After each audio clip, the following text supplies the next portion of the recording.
जो मुसलमानों के बड़े गांव हैं, एक जो नई चीज हमने देखी, जो मुसलमानों के बड़े गांव हैं जिसकी आबादी 3000 से ज्यादा है, वहां बिहार तो पूरा ही गरीब बदहाल है, लेकिन जो मुसलमानों के बड़े गांव हैं वहां पर मुझे सबसे ज्यादा गरीबी फटहाली दिखी। मुझे जदयू का भाजपा का विधायक जीत कर आता है तो निश्चित करता है कि उस गांव की ओर मुंह भी न करे, वहां जाए भी ना, वहां काम भी न करे। लेकिन अगर वहां कोई आरजेडी का जीत कर आ गया, कांग्रेस का जीत कर आ गया, तो कहता ही तो 3000 वोट अपने हाथ में है, ही जाएगा कहां, बगल के गांव में काम करा। सबसे पहले आप मेरा परिचय जानिए। मेरा नाम प्रशांत किशोर है। हम वही प्रशांत किशोर हैं जिसने 2014 में नरेंद्र मोदी का अभियान इस देश में चलाया है। हमने मोदी को बनाया नहीं है, कोई किसी को बना नहीं सकता है, लेकिन मोदी जी के वहां पहुंचने में जरूर हमने कंधा लगाया है। उस नजरिए से अगर आप भाजपा के विचारधारा के विरोधी हैं या मुसलमान होने के नाते आप ऐसा समझते हैं कि जिस शख्स ने नरेंद्र मोदी की मदद की है उसके साथ कैसे चले, उस पर भरोसा कैसे करें, तो ये बिल्कुल आपकी वाजिब वजह है। आपको हमारे साथ नहीं चलना चाहिए, हम पर भरोसा नहीं करना चाहिए। लेकिन अगर आप मेरे परिचय का ये हिस्सा जानते हैं कि 14 में मैंने मोदी जी का अभियान चलाया है, तो आप में से कुछ लोगों को यह भी पता होगा कि 2014 से लेकर 2021 तक इस देश में जहां कहीं भी मोदी भाजपा हारा है, हराने वाला कोई भी हो, चाहे वो बिहार में महागठबंधन हो, पंजाब में कांग्रेस हो, तेलंगाना में केसीआर हो या बंगाल में ममता बनर्जी हो, हराया चाहे जिसने भी हो, उन सब के पीछे भी इसी प्रशांत किशोर ने कंधा लगाया। यहां आपने बात करी है मुसलमानों की दुर्दशा पर, हम अपनी आंखों से भी देख रहे हैं। लोग सक्षर कमेटी में पढ़ते हैं, यहाँ बड़े बड़े दानिश्वर बैठे हुए हैं, बड़ी बड़ी बातें आपने कही। आप कह रहे हैं कि आपकी हालत ये क्यों है, कोई हमको अपना रहनुमा बनाना चाहता है, कोई पूछ रहा है कि आप बताइए पहले क्या कीजिएगा तब आप पर भरोसा करेंगे। किसी ने अपना मोहब्बत का पैगाम ही पूरा पढ़ दिया। मुसलमानों की ये जो दुर्दशा है, ऐसी किसी ने सही कहा कि ऐसी बैठकें पहले भी होती रही हैं, आगे भी होंगी। इससे मुसलमानों की दुर्दशा नहीं सुधरने वाली। जब तक आप ये नहीं समझिएगा कि आपकी इतनी दुर्दशा है क्यों, इसलिए नहीं है कि आपकी संख्या कम है, इसलिए नहीं है कि नेताओं ने आपको ठगा है। नेताओं ने जितना आपको ठगा है उतना समाज के दूसरे हिस्से को भी ठगा है। आपकी दुर्दशा इसलिए है कि आपके कौम के सबसे बड़े रहनुमा पैगंबर साहब ने कहा कि जिस कौम को अपने रहनुमाओं की समझ ना हो उसके ऊपर जालिम हुक्मरानों को मुसल्लत कर दिया जाता है। आप वो कौम हैं जिसको अपने रहनुमाओं की समझ ही नहीं है, वो समझ बनी ही नहीं। आप वो कौम हैं जिसकी शुरुआत का पहला शब्द ही है इकरा, पढ़ो, और उस कौम ने अपने बच्चों की पढ़ाई को ही छोड़ दिया। मेरे भाई, आपको प्रशांत किशोर से सीखने समझने की जरूरत नहीं है। ना हम आपके रहनुमा हैं ना होने का दावा करते हैं। आपको अपने कौम में जो बातें बताई गई हैं सामाजिक, राजनीतिक, सियासी नजरिए से, अगर आप उसको स्वीकार कर लें, उसी से आपकी बदहाली दूर हो जाएगी। जब मैं कह रहा हूं कि आपको अपने रहनुमाओं की समझ नहीं है, ज्यादातर लोग यहां कहेंगे भैया विकल्प नहीं है। हम आपको उदाहरण देके बिहार के नजरिए से बताएंगे कि आपको कैसे रहनुमाओं की समझ नहीं है। आज जितने भी मुसलमानों से आप बात कीजिए, वो कहता है भैया हम लोग के पास विकल्प नहीं है। 2014 में आपके पास विकल्प आया था। आज जो यहाँ के सदर हैं, हम उनके विरोध में खड़े हैं, तो भाजपा के साथ है, लेकिन नीतीश कुमार 14 में उन्होंने आपके साथ कोई दगा नहीं किया था। यहां जितने शख्स बैठे हुए हैं, आप ये बात मानिएगा कि 2005 से लेकर 2014 तक नीतीश कुमार ने मुसलमानों के साथ कुछ गलत नहीं किया। ये वही नीतीश कुमार हैं कि 2010 में जब उनकी चलती थी तो नरेंद्र मोदी को बिहार में उन्होंने घुसने नहीं दिया था। ये वही नीतीश कुमार है 2012 में जब नरेंद्र मोदी को भाजपा ने अपना अभियान का चेहरा बनाया तो नीतीश कुमार उस गठबंधन से बाहर निकल गए, अपनी सरकार, अपनी पूरी राजनीतिक कैरियर को दांव पर लगाया।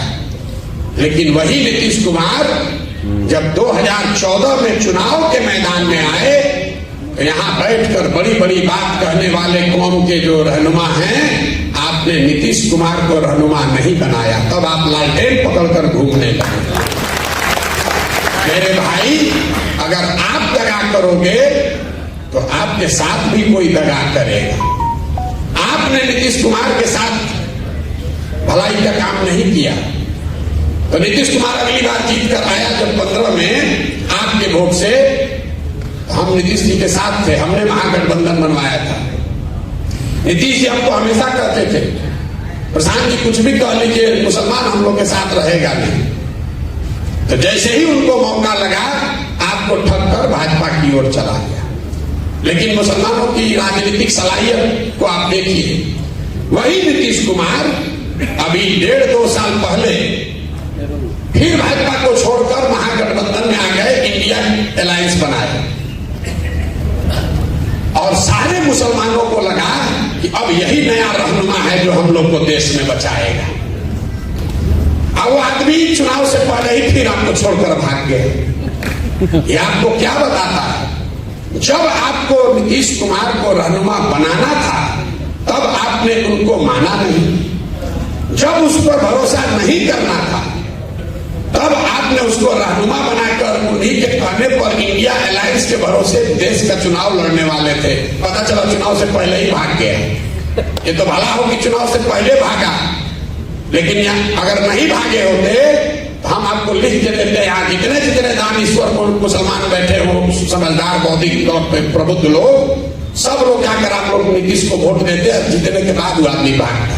तो आपका जान बच गया, किस बार वोट लिए लेने से पहले ही भागता। मैं आपको ये क्यों बता रहा हूं? आप वो कौम है जहां अभी भागे हैं वहां भागते, खाली चुनाव के बाद भागते। मैं आपको ये बता रहा हूं कि राजनीतिक सलाहियत के मामले में ये कौम सबसे पिछड़ी है। आपसे ज्यादा राजनीतिक समझदारी दलित समाज को भी है, अति पिछड़े समाज को भी, किसी भी समाज को आपसे ज्यादा राजनीतिक सलाहियत है।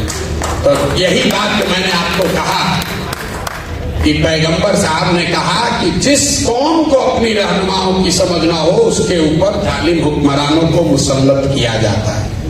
बात अगर पैगंबर साहब ने कही है तो गलत नहीं हो सकती है, लेकिन आप अपनी सुविधा अनुसार उसका आधा लाइन पढ़ रहे हैं। आज के हुक्मरान जालिम है ये तो आप पढ़ रहे हैं, उस पर चर्चा कर रहे हैं, लेकिन किस गलती से ये जालिम हुक्मरान आपके ऊपर मुसल्लत किए गए हैं ये नहीं समझना चाहते। इसीलिए आपकी ये दुर्दशा। अब प्रशांत किशोर पे आपको रहनुमा दिख रहा है, कोई कह रहा है कि आप बताइए आप कितना हक दीजिएगा, क्यों आप हमसे हक मांग रहे हैं? आपकी अपनी ताकत नहीं है। 18% की आबादी का जिसका दावा कर रहे हैं, जिसका दम भर रहे हैं, 18% की आबादी में कोई लड़का नहीं है जो यहां बैठे और यहां हिंदू समाज के लोग बैठ कर कहें कि आप हमारे रहनुमा हो जाइए। कोई तो नहीं कह रहा। हम लोग तो कोई ऊपर से नहीं आए। ये क्यों है? क्योंकि आपके मन में राजनीतिक बंधुआ मजदूरी घुसा दिया गया है। आपको ये बता दिया गया है कि आपको किसी न किसी के पीछे ही चलना है। आप चाहे कांग्रेस के पीछे चलिए या राजद के पीछे चलिए, अब आपको लग रहा है प्रशांत किशोर के पीछे चले। मेरे भाई, किसी के पीछे चलोगे तो आपके साथ धोखा होगा ही होगा। प्रशांत किशोर के साथ चलिएगा तो भी धोखा होगा। जन सुराज अभियान में हम आपको ये नहीं कह रहे हैं आकर हमको वोट दे दीजिए, हमको बना दीजिए, हम आएंगे सबका चिंता कर लेंगे। जिस गांव में लोग अपनी चिंता नहीं कर रहे हैं, जिस गांव में लोग अपने बच्चों की चिंता नहीं कर रहे हैं, उसकी चिंता प्रशांत किशोर कैसे कर लेंगे? कैसे कर लेंगे आप बताइए?